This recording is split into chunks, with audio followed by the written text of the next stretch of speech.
Ang tunog ng kumakalansing na graba ang unang bumasag sa katahimikan ng hapon sa Baguio. Isang itim na sasakyan, makintab at mamahalin, ang huminto sa harap ng maliit na flower farm. Para itong isang itim na ibon na naligaw sa luntiang paraiso. Napahinto si Clarissa sa pagdidilig. Mula sa kinatatayuan niya, kitang-kita niya ang pagbukas ng pinto. Bumaba ang isang lalaking nakasuit. Gusot ang damit, magulo ang buhok, at baka sa mukha nito ang ilang araw na pagod. Pero kahit gaano pa ito kagusgusin, hindi maikakaila ang tindig nito. Isang tindig na pilit na niyang kinalimutan sa loob ng 5 taon. Nabitawan ni Clarissa ang hawak na pandilig. Ang kanyang puso, na matagal ng payapa, ay biglang kumabog na parang tambol sa isang digmaan. Dahan-dahang humarap ang lalaki. Nagtama ang kanilang mga mata. Ang mga matang yun, matalim, matalino, at puno ng isang emosyon na hindi niya mabasa. Emmanuel Monteverde. Naramdaman ni Clarissa ang panlalamig ng kanyang mga kamay. 5 taon. 5 taon siyang nagtago. 5 taon niyang itinayo ang pader sa paligid ng kanyang puso at ng kanyang mga anak. At sa isang iglap, sa isang paghintulang ng sasakyan, narito na ang multo ng kanyang nakaraan upang gibain ang lahat. Clarissa, sabi ni Emmanuel, ang boses niya'y paos at pagod. Anong ginagawa mo rito? Narinig ni Clarissa ang sarili na nagsalita. Ang boses niya ay matigas, walang emosyon, isang kasinungalingan sa nararamdaman niyang gulo sa loob-loob. Paano mo ako nahanap? Naglakad si Emmanuel palapit. Bawat hakbang niya ay parang isang dagok sa dibdib ni Clarissa. Gusto niyang tumakbo, gusto niyang magtago sa likod ng mga rosas at sunflower, pero ang kanyang mga paa ay tila nakapako sa lupa. Hindi na mahalaga yon, sabi ni Emmanuel. Huminto siya ilang talampakan mula sa kanya. Kailangan nating mag-usap. Wala tayong dapat pag-usapan, sir, sagot ni Clarissa. Idiniin ang salitang sir para ipaalala sa kanilang dalawa ang distansya na dapat ay nasa pagitan nila. Tapos na ang lahat sa atin. Matagal na. Isang nangiting mapait ang gumuhit sa mga labi ni Emmanuel. Tapos na. Ganon lang ba yon, Clarissa? Umalis ka na lang na parang bula. Walang paalam. Walang paliwanag. Biglang uminit ang mga mata ni Clarissa. Ang takot ay napalitan ng galit. Paliwanag? Anong paliwanag ang gusto mong marinig, Emmanuel? Naiiwan ko ang trabaho ko para bigyan daan ang perpekto mong buhay? Ang engagement mo sa anak ng politiko? Natigilan si Emmanuel. Kitang-kita sa mukha niya ang sakit. Hindi mo naiintindihan, mahina niyang sabi. At ayoko nang intindihin. Mabilis na sagot ni Clarissa. Tumalikod siya. Umalis ka na. Pakiusap. Bago pa may makakita sa'yo. Bago pa may makakita sa kanila. Sa mga anak niya. Pero huli na ang lahat. Isang maliit na boses ang narinig niya mula sa likuran ng bahay. Mami! Si Blue po, inaaway ako. Napatigil ang mundo ni Clarissa. Dahan-dahan siyang lumingon pabalik kay Emmanuel. Nakita niya ang pagbabago sa ekspresyon nito. Ang sakit ay napalitan ng pagtataka. Ang kanyang mga mata ay hindi na nakatingin sa kanya, kundi sa isang punto sa likuran niya. Mami? Ulit ni Emmanuel, halos pabulong. Sa isang iglap, nakita ni Clarissa ang buong buhay niya na nag-flashback. Ang gabi sa business trip, ang alak, ang mga halik na hindi dapat nangyari, ang umaga kung saan sila nagising sa iisang kama, puno ng pagsisisi, ang 2 linya sa pregnancy test, ang takot, ang pag-alis, ang 3 maliliit na anghel na naging sentro ng kanyang mundo. Indigo, blue, sapphire. Umalis ka na, mariin niyang sabi. Ang boses ay nanginginig na. Humakbang si Emmanuel. Clarissa, may anak ka. Hindi siya sumagot. Tumakbo siya papunta sa bahay. Pero bago pa siya makalayo, narinig niya ang isang malakas na kalabog. Paglingon niya, Nakita niya si Emmanuel Monteverde, ang makapangyarihang CEO, ang lalaking minsan niyang minahal sa lihim, ang ama ng kanyang mga anak. Nakaluhod sa lupa, bago tuluyang bumagsak, walang malay. Diyos ko! Sigaw ni Clarissa. Tumakbo siya palapit, kinalimutan ng galit at takot. Lumuhod siya sa tabi ni Emmanuel at tinapik-tapik ang pisngi nito. Emmanuel? Emmanuel, gumising ka! Walang sagot. Ang mukha nito ay maputla. Tulong! Sigaw niya sa mga trabahador sa bukid. Tulungan ninyo ako! Habang nagkakagulo ang lahat, habang papalapit ang mga tao, iisa lang ang nasa isip ni Clarissa, ang kanyang sikreto. Ang sikretong iningatan niya sa loob ng 5 taon. Nakatayo na ngayon sa mismong pintuan ng kanyang tahanan. Dahan-dahang iminulat ni Emmanuel ang kanyang mga mata. Tumingin ito sa kanya, ngunit ang mga mata nito ay blanko, walang pagkakilala. Ang tingin niya ay parang tumitingin sa isang estranghero. Hinawakan nito ang kanyang ulo at sa isang boses na mahina at puno ng pagkalito, nagtanong ito, "Sino ka? Nasaan ako?" Ang unang bumati kay Emmanuel ay ang bigat ng kanyang mga talukap at ang amoy ng pinakuluang dahon ng bayabas. Dahan-dahan niyang iminulat ang kanyang mga mata.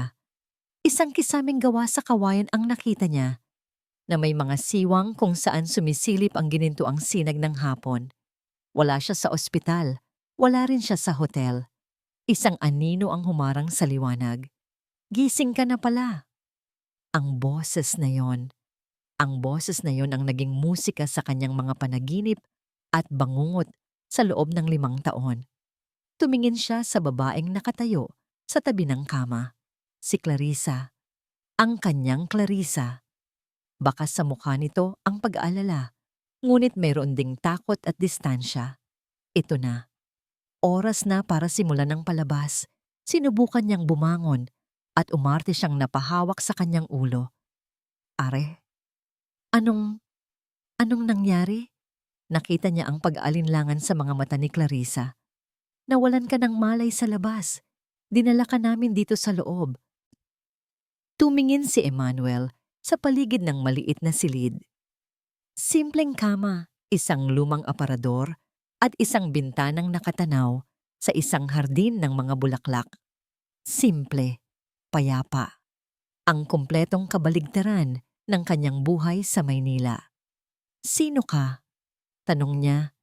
Tinitigan niya si Clarissa na para bang sinusubukan niyang alalahanin ang isang bagay na matagal nang nawala. Napayuko si Clarissa, umiiwas sa kanyang tingin. Ako si Clarissa, may-ari ng flower farm na ito. Ilang sandali pa, isang matandang lalaki na may dalang stethoscope ang pumasok. Ang doktor sa baryo. Matapos siyang suriin, umiling-iling ito. Masyado kang pagod, iho, ang katawan mo. Bumigay na. Posibleng nagkaroon ka ng temporary amnesia dahil sa stress at dehydration. Kailangan mo lang magpahinga. Nakahinga ng maluwag si Emmanuel sa loob-loob niya. Perpekto. Ito na ang huling barahan niya. 5 taon. 5 taon niyang ginugol ang bawat libreng sandali para hanapin si Clarissa. Nag-hire siya ng mga private investigator. Pinuntahan niya ang probinsya ng mga magulang nito. Binalikan niya ang lahat ng lugar na posibleng may koneksyon sa kanya. Pero para siyang naglaho na parang bula. Kinansela niya ang engagement niya kay Isabela 2 buwan matapos umalis si Clarissa. Ang desisyong yon ay nagdulot ng gulo sa pamilya at sa negosyo, pero wala siyang pakialam. Alam niya sa sarili niya na hindi niya kayang pakasalan ng isang babae habang ang puso niya ay pag-aari ng iba. At nang sa wakas, sa tulong ng isang di sinasadyang impormasyon mula sa isang dating empleyado, natuntun niya ang Baguio, natuntun niya ang farm na ito.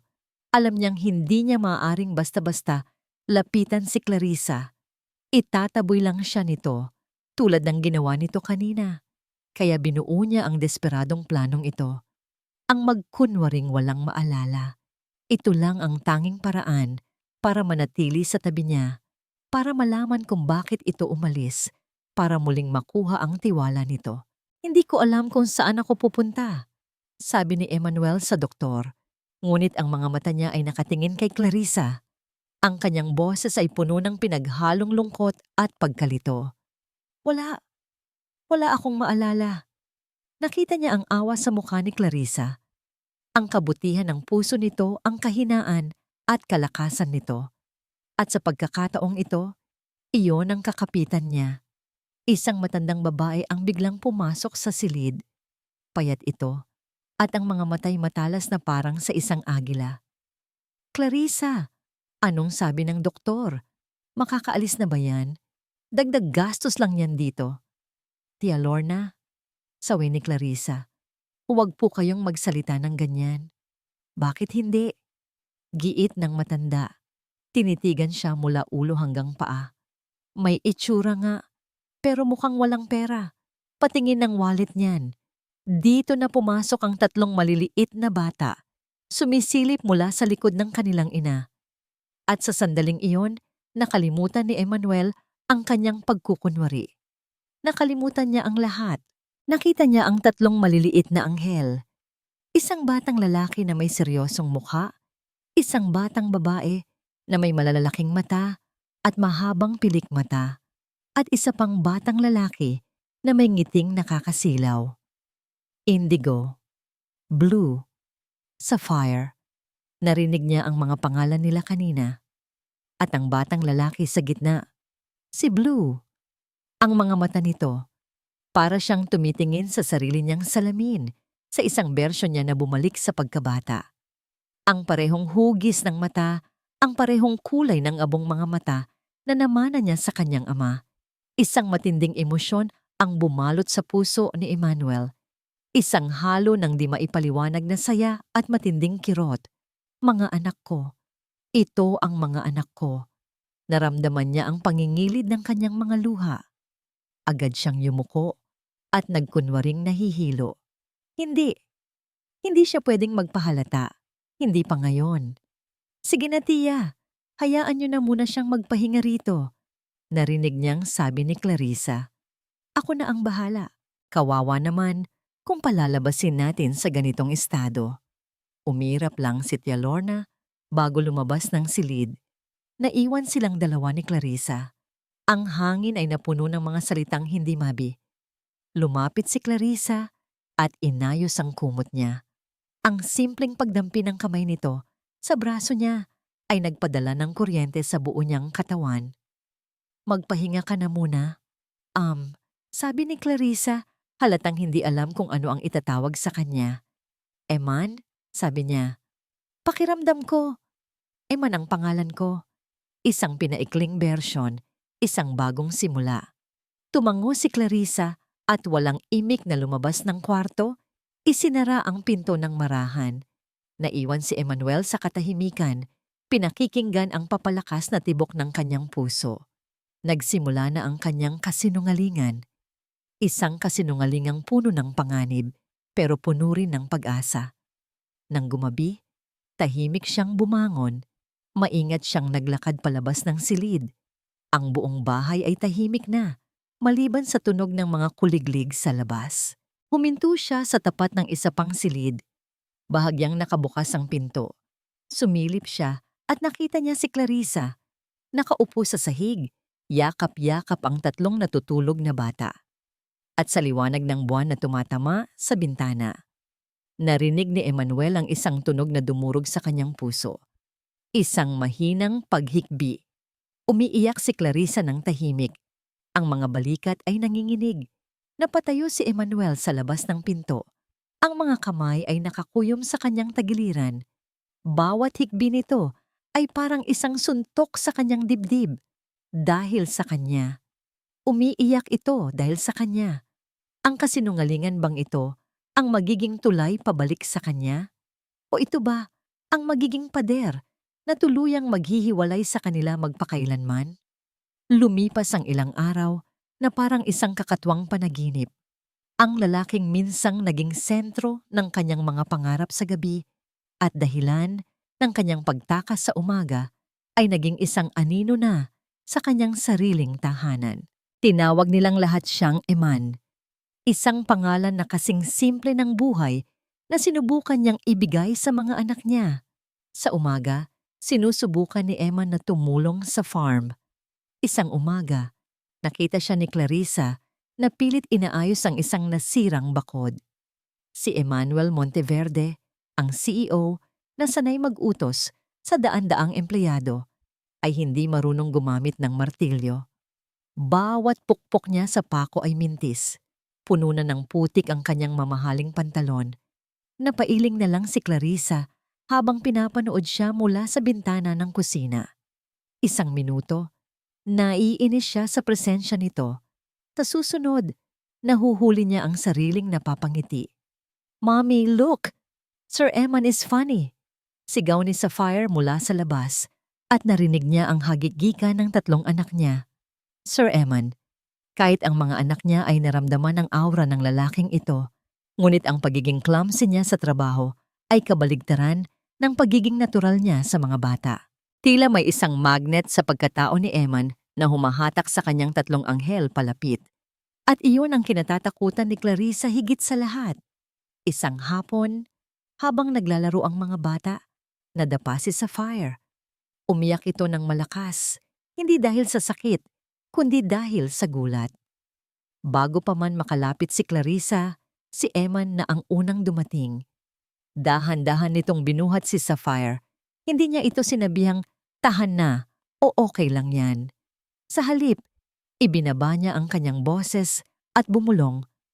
"Alam mo ba, Sapphire, noong unang panahon, may isang prinsesa na kasing tapang mo. Nadapa rin siya. Pero imbis na umiyak, tumawa siya ng malakas para takutin ang mga masasamang langgam." Napahinto sa pag-iyak si Sapphire. Tumingala ito kay Eman, ang mga matay bilog at puno ng pagkamangha. "Talaga po?" Tumango si Eman. May ngiti sa mga labi. "Oo, at dahil doon, naging reyna siya ng buong hardin." Mula sa di kalayuan, pinanood ni Clarissa ang lahat. Naramdaman niya ang isang pamilyar na kirot sa kanyang dibdib. Isang pangyayari na dapat ay sa kanya at sa ama ng kanyang mga anak. Pero ang lalaking ito ay isang estranghero na may amnesia. O yun ang sinasabi nito. Kahit si Indigo, ang pinakatahimik at pinakamapagmasid sa 3, ay unti-unting lumalapit kay Eman. Isang araw, nakita ni Clarissa si Indigo na inaabutan si Eman ng isang bulaklak na gumamela. Tinanggap iyon ni Eman at isinuksok sa kanyang tainga na ikinatawa ng bata. Ang mga pader na itinayo ni Clarissa sa paligid ng kanyang puso ay unti-unting nagkakabitak. Isang gabi, hindi siya makatulog. Nagtimpla siya ng kape at nakita niya si Eman na nakaupo sa labas, nakatingin sa mga bituin. Dinalhan niya ito ng isang tasa. "Hindi ka rin makatulog?" tanong ni Clarissa. Umiling si Eman. Masyadong maraming iniisip. O marahil, masyadong maraming sinusubukang isipin. Tumingin ito sa kanya. "Salamat sa kape." Umupo si Clarissa sa tabi niya. Pinapanatili ang distansya. May naalala ka na ba?" Tumingin si Eman sa malayo.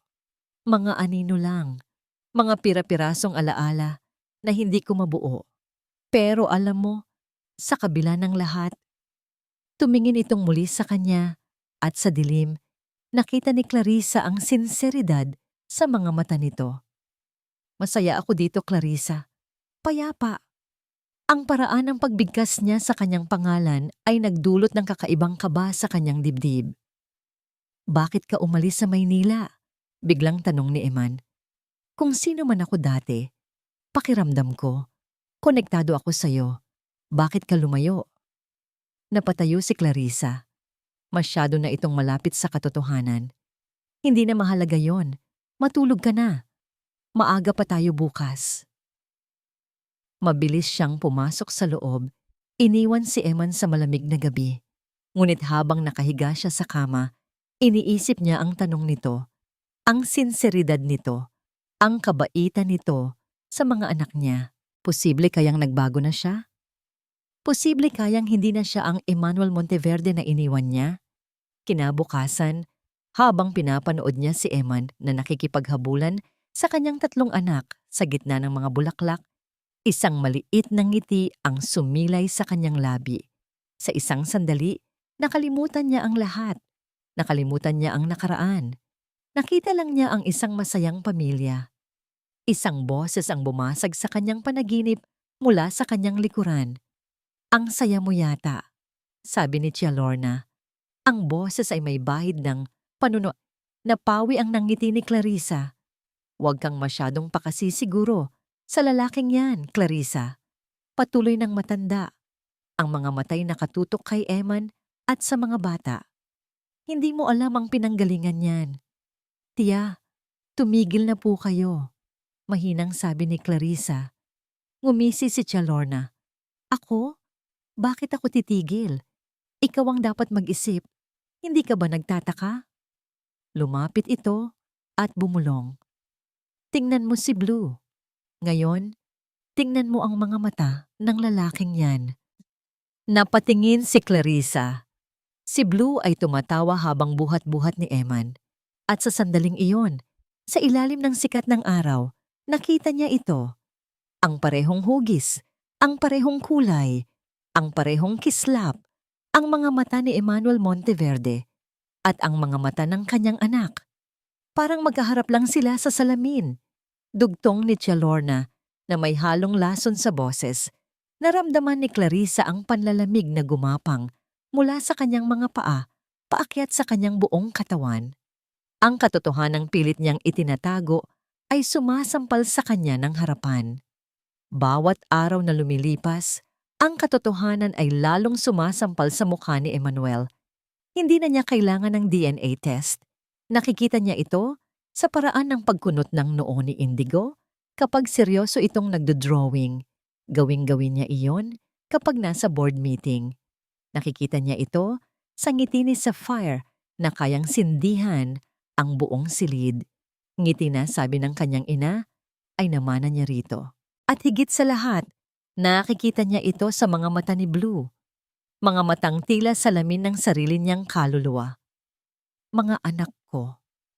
Ang 3 salitang iyon ay isang katotohanan na sabay-sabay na nagbibigay buhay at pumapatay sa kanya. Masaya siya.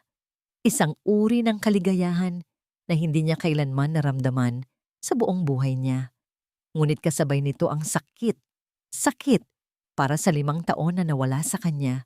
5 taon na hindi niya sila nakitang lumaki. Isang hapon, inabutan siya ni Indigo ng isang papel. Isang drawing ng 4 na stick figures na magkakahawak kamay sa ilalim ng isang malaking araw. 2 malaki at 2 maliit. Hindi 4. May isa pang maliit sa gitna.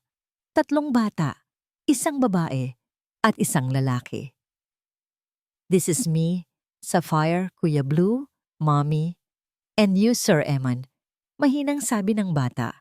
Naramdaman ni Emmanuel ang pag-init ng kanyang mga mata. Niyakap niya si Indigo.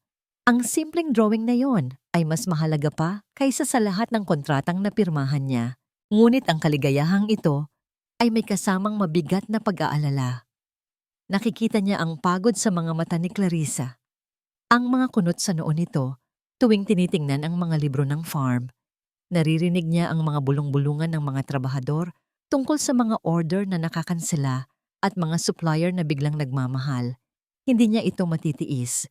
Hindi niya kayang panoorin si Clarissa na nahihirapan habang siya ay nakatayo lang sa tabi. Kinailangan niyang gumawa ng paraan. Kinabukasan, habang abala ang lahat, palihim siyang nagpunta sa likod ng bahay, sa lugar kung saan walang makakakita sa kanya. Kinuha niya ang kanyang cellphone na maingat niyang itinago. "David," sabi niya nang sagutin ng kanyang pinagkakatiwalaang assistant ang tawag. "It's me. Don't ask questions. I need you to do a deep dive on all the suppliers connected to a small farm in Baguio called Clarissa's Blooms. I want to know who they are, who their competitors are, and if there's any unusual activity. Be discreet." Pagkatapos ng tawag, pakiramdam niya ay bahagyang gumaan ang kanyang loob. Ngunit nang pabalik na siya, Narinig niya ang masayang sigaw ng mga bata. Taguan! Sir Eman, taya ka! Sigaw ni Blue. Hindi niya matanggihan ng mga ito. Ang laro ay nagsimula. Ang tawa ng mga bata ay pumuno sa hangin. Isang musika na pansamantalang nagtaboy sa kanyang mga alalahanin. Nang siya na ang magtago, humanap siya ng perpektong lugar sa likod ng lumang bodega kung saan nakatambak ang mga sirang paso at sako. Tahimik siya doon, pinakikinggan ang maliliit na mga yabag na humahanap sa kanya. At sa katahimikang yon, narinig niya ang isa pang tunog. Isang boses, pasutsot at pabulong pero madiin. Boses ni Tia Lorna. Oo nga. Oo, nandito pa rin, sabi nito sa kausap sa telepono. Kailan mo ipapadala ang kasunod na bayad? Napahinto si Emmanuel. Bayad? Anong bayad? Aba, dapat lang. Mahirap ang ginagawa ko. Bantay sarado ako sa bawat kilos nila. Lalo na ngayon. Mukhang nagkakamabutihan na naman ang dalawa. Nanlamig ang dugo ni Emmanuel. Huwag kang mag-alala, Isabela. Ako ang bahala. Sa oras na magpakita siya ng senyales na naaalala na niya ang lahat, agad kong ipapaalam sa'yo. Isabela. Ang pangalan ay tumusok sa pandinig ni Emmanuel na parang isang odos. Parang isang biglaang suntok sa sikmura. Ang hangin ay biglang nawala sa kanyang mga baga. Si Isabela, ang dati niyang fiancé, ang babaeng isinumpa siyang sisirain matapos niyang kansilahin ang kanilang kasal. Nagpatuloy si Tia Lorna. Oo, nandito pa rin siya. Mukhang bumabalik na ang dati nilang pagtitinginan. At doon, lahat ng piraso ng palaisipan ay nabuo sa isip ni Emmanuel. Ang mga kinansilang order, ang mga problemang biglang nagsulputan. Hindi ito malas, hindi ito nagkataon lang. Ito ay sabotahe. At ang tiyahin mismo ni Clarissa, ang sarili niyang kadugo, ang espiya, ang traidor. Naramdaman niya ang panginginig ng kanyang mga kamay sa galit. Gusto niyang sugurin si Tia Lorna, agawin ang telepono, at isigaw kay Isabela ang lahat ng kanyang galit. Pero pinigilan niya ang kanyang sarili. Kailangan niyang marinig ang lahat. Sige, intayin ko. Basta't gawin mo ang sinabi mo, sabi ni Tia Lorna. Anong susunod na gagawin ko kung hindi pa rin siya umalis? Nagkaroon ng sandaling katahimikan. At pagkatapos, kahit mahina, narinig ni Emmanuel ang isang boses mula sa kabilang linya. Isang boses na kilalang kilala niya. Malamig, walang emosyon, parang tunog ng yelo na bumabagsak sa salamin. Kung hindi siya mapapaalis dyan, sisirain ko ang lahat ng pinaghirapan niya. Isang nakakabinging katahimikan. At pagkatapos ay isang huling salita. Lahat. Ang dating payapang hangin ng Baguio ay tila naging mabigat at puno ng hindi maipaliwanag na tensyon. Para kay Clarissa, ang bawat araw ay isang pakikipaglaban. Nagsimula ito sa isang malaking order mula sa isang hotel sa Maynila. Ang order na inaasahan niyang magbabayad sa lahat ng kanilang utang. Isang linggo bago ang delivery, isang maikling email ang dumating. Order cancelled due to unforeseen circumstances. Walang paliwanag, walang paumanhin.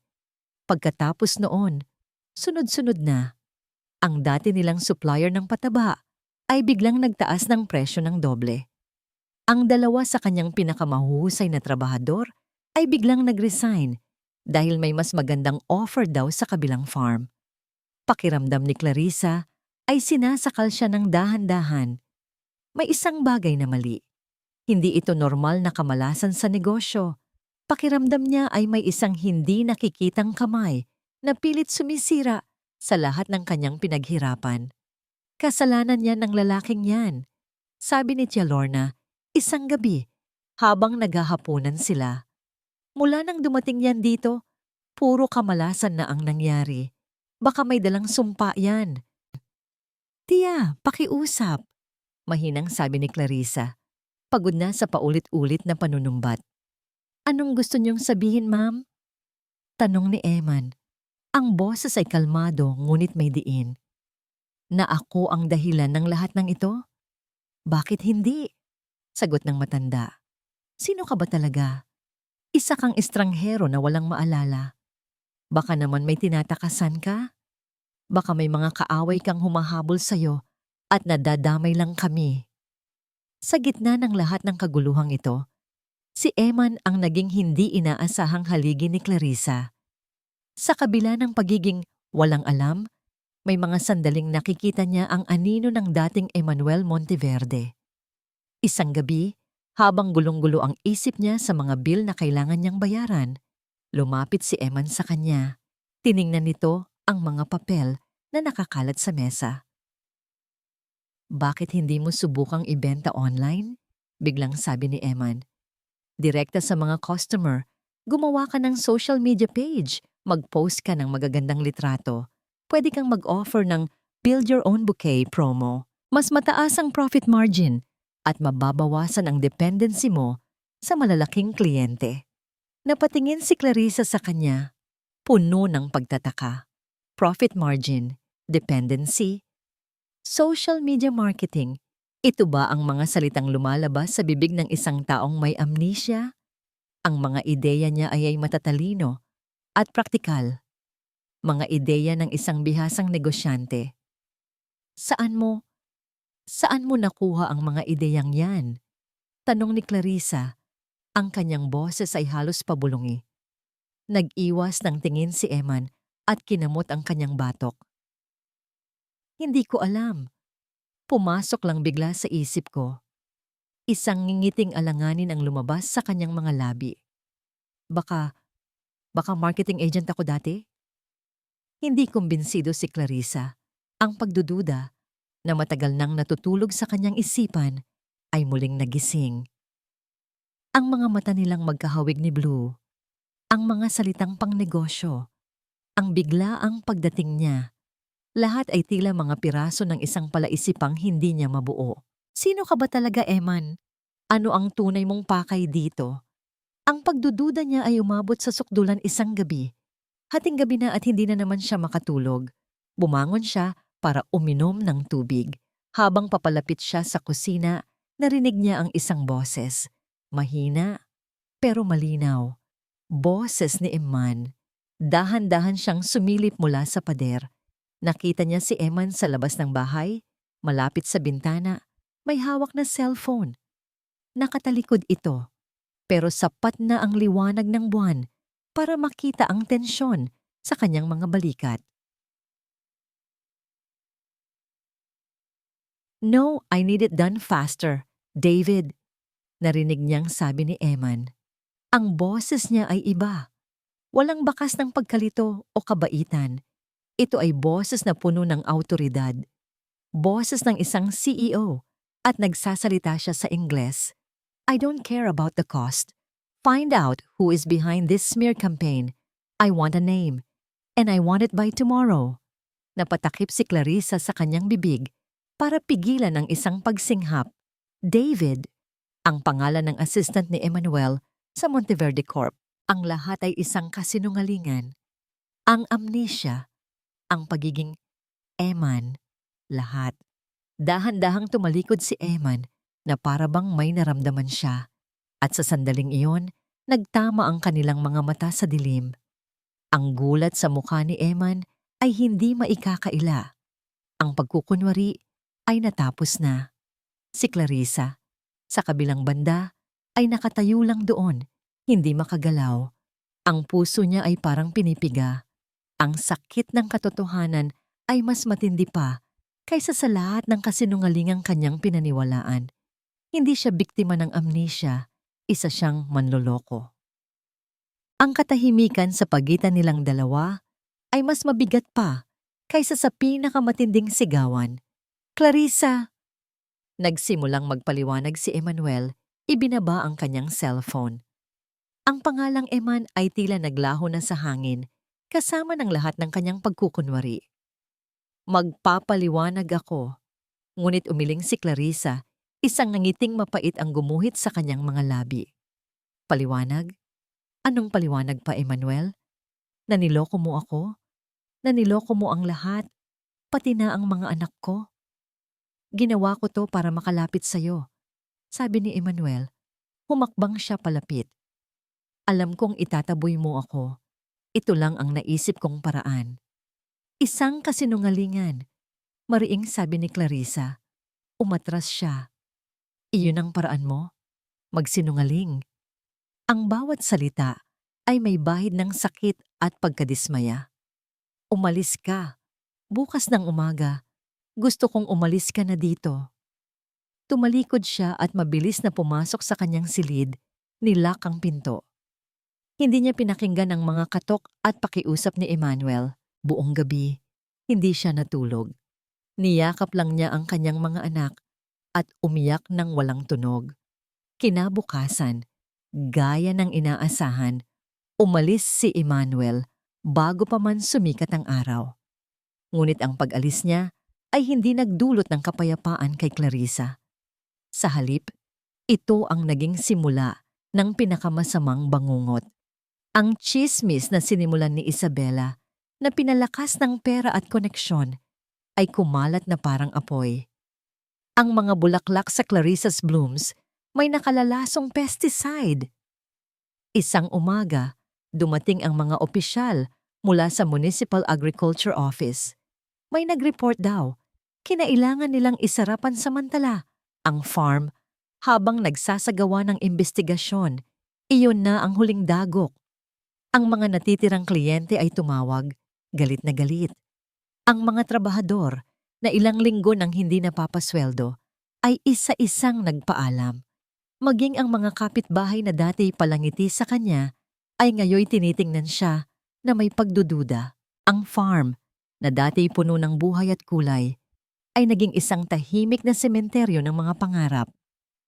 Si Clarissa ay tumatakbo sa lahat ng dako, nakikipag-usap sa munisipyo para pabilisin ang investigasyon, tumatawag sa mga kliyente para magmakaawa at magpaliwanag. Sinubukan niyang magbenta ng mga bulaklak sa palengke, pero tinataboy lang siya. Ang pangalan niya at ng kanyang farm ay nadungisan na. Isang hapon, sa gitna ng kanyang desperasyon, nakita niya ang kanyang mga anak na nakaupo sa sala. Tahimik. Si Blue ay may lagnat. Si Sapphire at Indigo ay matamlay. Ang dating sigla sa kanilang mga mata ay napalitan ng kalungkutan. "Mommy, are we poor now?" Tanong ni Sapphire. Ang boses ay inosente. Ang tanong na yon ang tuluyang dumurog sa puso ni Clarissa. Gabi-gabi, hindi siya makatulog. Ang stress ay unti-unting umuubos sa kanyang lakas. Nagsimula siyang makaramdam ng pananakit sa kanyang puson. Noong una, binabaliwala niya ito. Iniisip niyang dala lang ito ng pagod. Ngunit ang sakit ay paulit-ulit at palakas ng palakas. Isang araw, habang sinusubukan niyang iligtas ang mga nalalantang rosas sa greenhouse, naramdaman na naman niya ang sakit. Pero sa pagkakataong ito, mas matindi. Parang isang kutsilyo na itinarak sa kanyang sinapupunan. Napahawak siya sa isang mesa para suportahan ang sarili. Ang kanyang paningin ay nanlabo.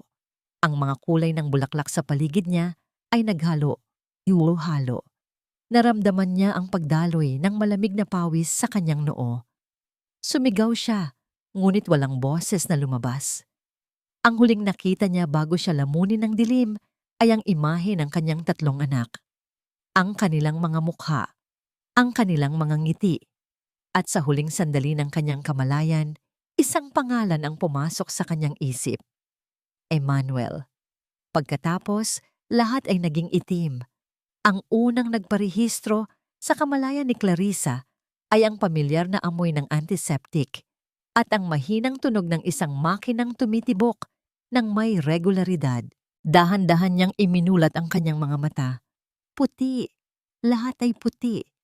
Ang kisame, ang mga dingding, ang kumot na nakabalot sa kanya. Nasa isang ospital siya. Isang mainit na kamay ang nakahawak sa kanya. Paglingon niya, nakita niya si Emmanuel. Nakaupo sa isang silya sa tabi ng kanyang kama. Ang mga mata nito'y namumugto at puno ng pag-aalala.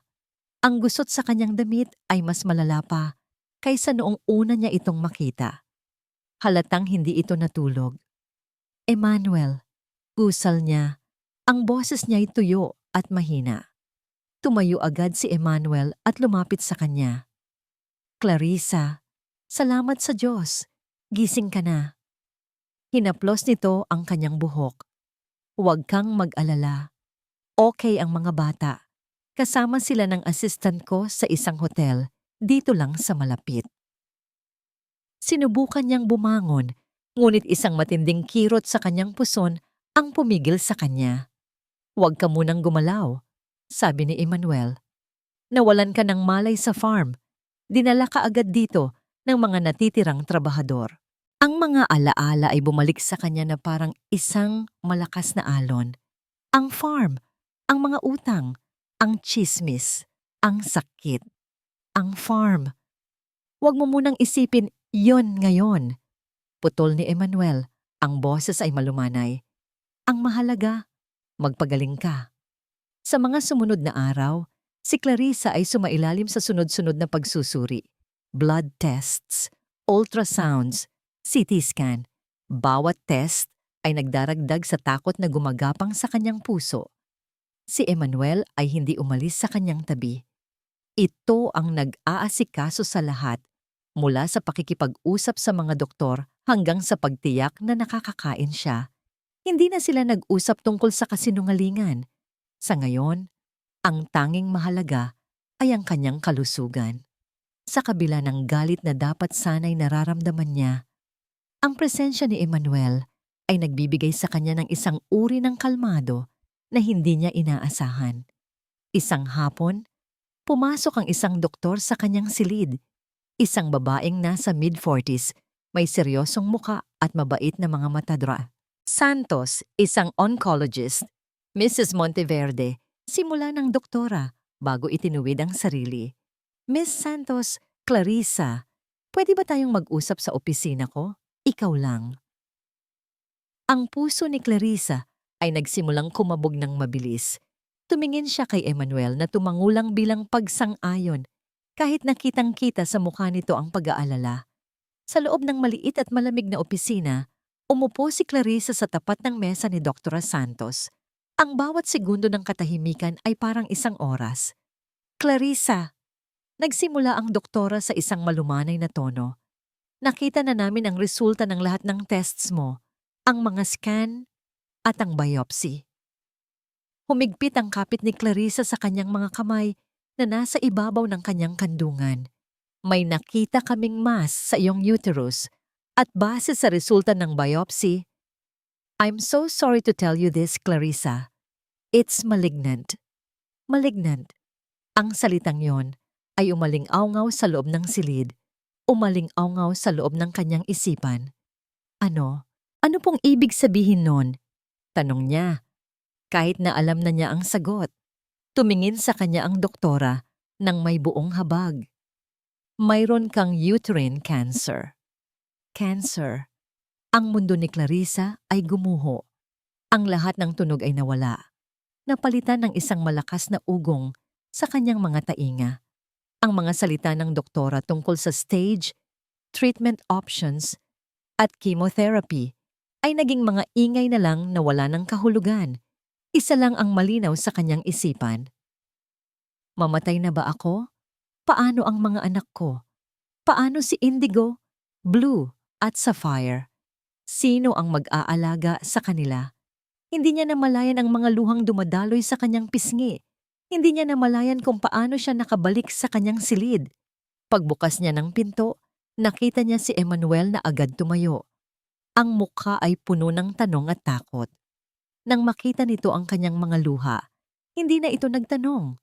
Yumakap ito sa kanya ng mahigpit. At sa unang pagkakataon, mula nang umalis siya sa Maynila, hinayaan ni Clarissa ang sarili niyang bumagsak. Hinayaan niya ang sariling maging mahina. Isinubsob niya ang kanyang mukha sa dibdib ni Emmanuel at umiyak ng umiyak. Ang lahat ng sakit, pagod at takot na kinimkim niya sa loob ng 5 taon ay bumuhos na parang isang sirang dam.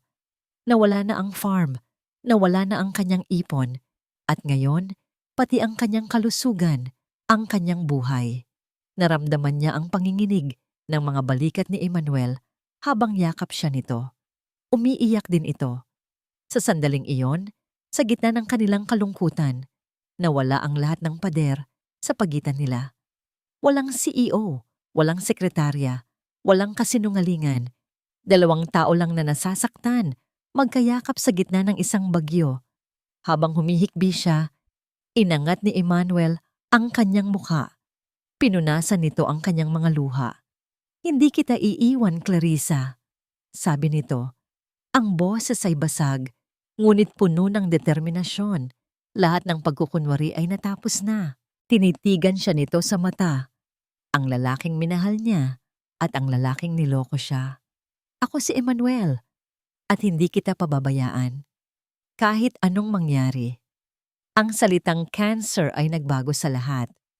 Para kay Emmanuel, ito ay isang deklarasyon ng giyera. Ang pagdadalamhati ay mabilis na napalitan ng isang malamig at matalas na determinasyon.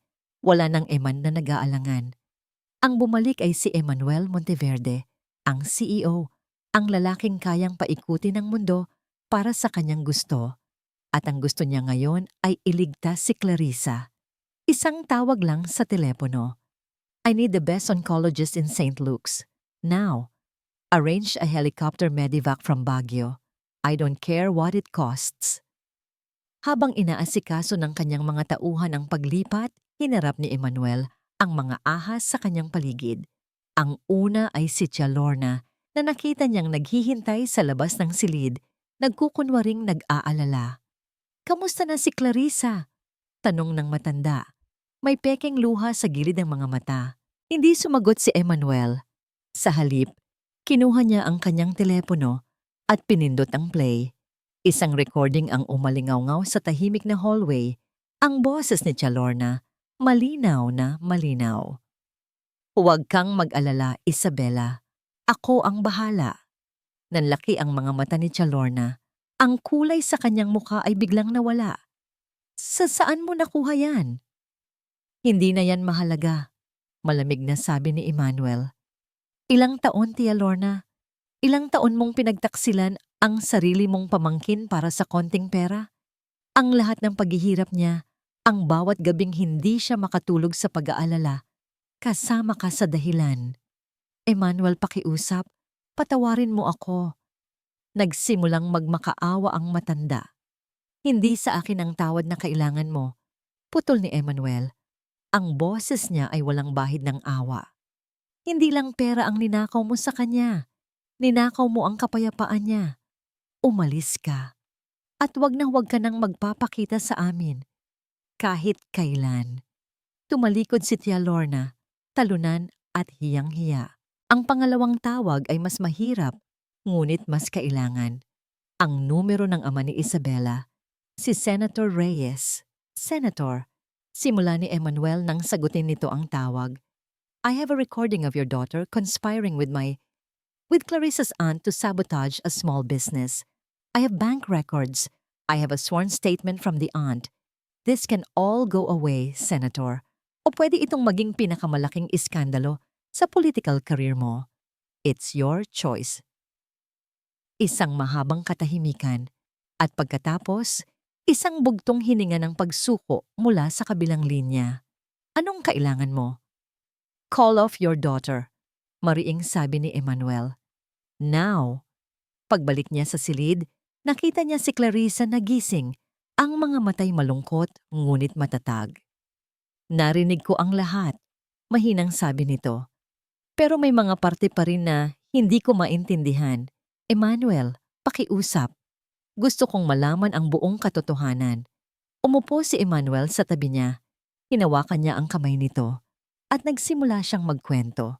Ang 5 taon ng paghahanap, ang desperadong plano ng amnesia, ang sandaling nakita niya ang mga bata, ang pagkadurog ng puso niya nang marinig ang tawag ni Tia Lorna kay Isabela.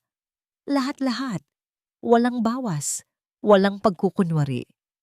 Habang nagsasalita siya, tumulo ang mga luha sa mata ni Clarissa. Ngunit hindi ito luha ng galit. Ito ay luha ng pagkaunawa. Kinabukasan, nasa St. Luke's na sila sa Maynila. Isang bagong doktor, si Dr. Alcaraz, ang pumasok sa kanilang silid. Mas matanda ito, may malalim na mga mata na tila nakakakita ng lahat. Hawak niya ang mga resulta mula sa Baguio at ang mga bagong slide mula sa lab nila. Mr. Monteverde, Miss Santos, bati nito. I've reviewed the biopsy slides myself and I had my top pathologist review them as well. Humigpit ang hawak ni Emmanuel sa kamay ni Clarissa. Ito na ang hatol. Nagpatuloy ang doktor.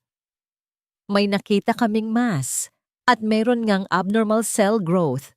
Pero tumingin ito sa kanilang dalawa ni. Nagkaroon ng malaking pagkakamali sa unang interpretasyon ng resulta sa probinsya. Napatingin si Clarissa sa doktor, hindi makapagsalita. This isn't cancer, deklara ni Dr. Alcaraz. It's a large but completely benign uterine fibroid. Nakakakos ito ng sakit at bleeding, lalo na kapag pinalala ng stress. Kailangan pa rin itong operahin para tanggalin. Pero hindi ito cancer. Hindi ito nakamamatay. Benign, hindi cancer.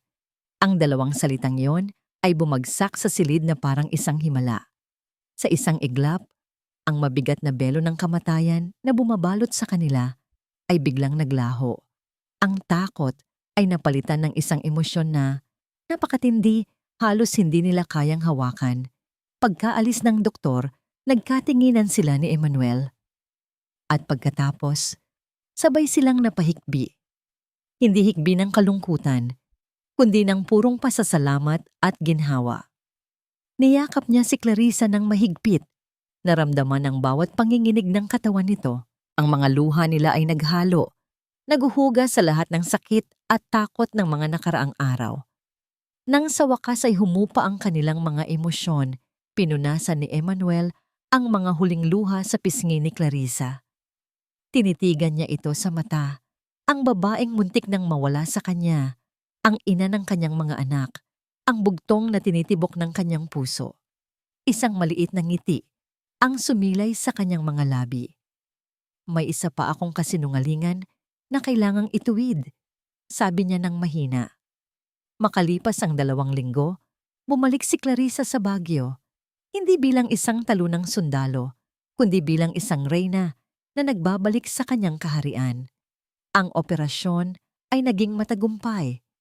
Ang fibroid ay natanggal na at kasama nito ang lahat ng takot at sakit. Ang farm, na dati tila isang tuyong lupa, ay muling sumisigla. Sa tulong ni Emmanuel, ang mga maling akusasyon ay nalinis. Ang mga lumang kliyente ay bumalik at marami pang bago ang dumating na intriga sa kwento ng farm na muling nabuhay mula sa abo. Si Emmanuel ay nag-invest hindi lang ng pera, kundi ng kanyang oras. Tinulungan niya si Clarissa na i-streamline ang operations gamit ang talino na dati niyang ginagamit sa pagpapatakbo ng isang dambuhalang korporasyon. Ngunit ang pinakamalaking pagbabago ay hindi sa farm, kundi sa loob ng kanilang tahanan. Wala ng tensyon, wala ng takot, tanging kapayapaan. Isang hapon, habang ang mga bata ay masayang naglalaro sa ilalim ng araw, naupo sila ni Emmanuel sa isang bench sa gitna ng mga puting daisy tungkol sa huling kasinungalingan. Simula ni Clarissa, ang boses niya ay mahinahon. Ano yon? Huminga ng malalim si Emmanuel. Tumingin ito sa kanya.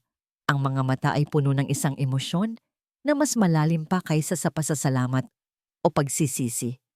Sinabi ko sa'yo, sinabi ko sa sarili ko na hinanap kita dahil sa obligasyon, dahil sa responsibilidad ko sa mga bata. Sinabi ko na kailangan kong itama ang pagkakamali ko. Tumigil ito sandali. Hinawakan ng kanyang mga kamay. Ang mga palad nito ay mainit at matatag. Pero iyon ang pinakamalaking kasinungalingan sa lahat, Clarissa. Hindi kita hinanap dahil sa obligasyon. Hinanap kita dahil mahal kita. Napatitig si Clarissa sa kanya. Ang puso niya'y biglang bumilis ang tibok. Mahal na kita bago pa man mangyari ang gabing iyon. Patuloy ni Emmanuel. Natutorpe ako. Naduduwag. Hinayaan kong diktahan ng pamilya ko, ng negosyo, ang buhay ko. Ang pag-alis mo ang gumising sa akin. Ikaw ang nagturo sa akin kung ano ang tunay na mahalaga. At sa 5 taon na nawala ka, bawat araw, ikaw ang hinahanap ng puso ko. Hindi dahil may utang ako sa'yo, kundi dahil hindi ako buo kapag wala ka. Ang mga salita ay dumaloy mula sa kanya, hindi bilang isang CEO, kundi bilang isang lalaking nagbubukas ng kanyang kaluluwa. I love you, Clarissa. Mahal na mahal kita at mamahalin ko kayo ng mga anak natin habang ako'y nabubuhay. Ang mga luhang namuo sa mata ni Clarissa ngayon ay hindi na dahil sa sakit o takot, kundi dahil sa purong kaligayahan. Sa wakas, pagkatapos ng lahat ng paghihirap, narito na ang katotohanang matagal nang inaasam ng kanyang puso. At sa sandaling iyon, sa gitna ng hardin ng mga daisy, dahan-dahang lumuhod si Emmanuel Monteverde sa harap niya. Mula sa kanyang bulsa, kinuha niya hindi isang mamahaling singsing na may diamante, kundi isang simpleng singsing na gawa sa pinilipit na mga tangkay ng bulaklak. Hindi ako mangangako ng isang buhay na walang problema, sabi niya. Ang boses ay nanginginig sa emosyon, pero ipinapangako ko na haharapin natin ang bawat problema ng magkasama. Hindi na kita hahayaang mag-isa. Clarissa, will you marry me? Hindi na niya kailangang sumagot.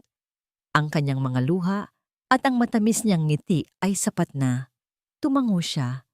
Yes, bulong niya. Yes, Emmanuel. Yes. Isinuot ni Emmanuel ang singsing sa kanyang daliri. At sa ilalim ng kalangitan ng Baguio, sa gitna ng tawanan ng kanilang 3 anak, na tumatakbo palapit sa kanila, naglapat ang kanilang mga labi. Isang halik na naghuhugas sa lahat ng sakit ng nakaraan at nagsisimula ng isang pangakong panghabang buhay. Ang kanilang kasal ay simple lang. Ginanap ito hindi sa isang malaking simbahan sa Maynila, kundi sa mismong farm, sa gitna ng mga puting bulaklak. Ang mga bisita ay iilan lang. Ang mga tapat na trabahador, si David, ang kanyang matapat na assistant, at ilang malalapit na kaibigan, si Indigo, Blue, at Sapphire, ang kanilang mga ring bearer at flower girls, suot ang maliliit na barong at puting bestida. Habang naglalakad si Clarissa palapit sa improvised altar, nakita niya si Emmanuel na naghihintay, ang mukha'y puno ng pagmamahal. Sa likod nito ay ang mga bulaklak na itinanim niya, ang tahanang itinayo niya, at ang pamilyang binuo nila. Naintindihan niya ngayon. Minsan, kailangan munang paghiwalayin ng tadhana ang 2 tao. Kailangan muna silang masaktan, magkamali, at matuto. Upang sa kanilang muling pagkikita, ang kanilang pagmamahalan ay hindi na lamang isang simpleng damdamin, kundi isang matibay na pagpili. Isang pagpili na manatili. Isang pagpili na magpatawad. Isang pagpili na magmahal ng buong buo at walang hanggan.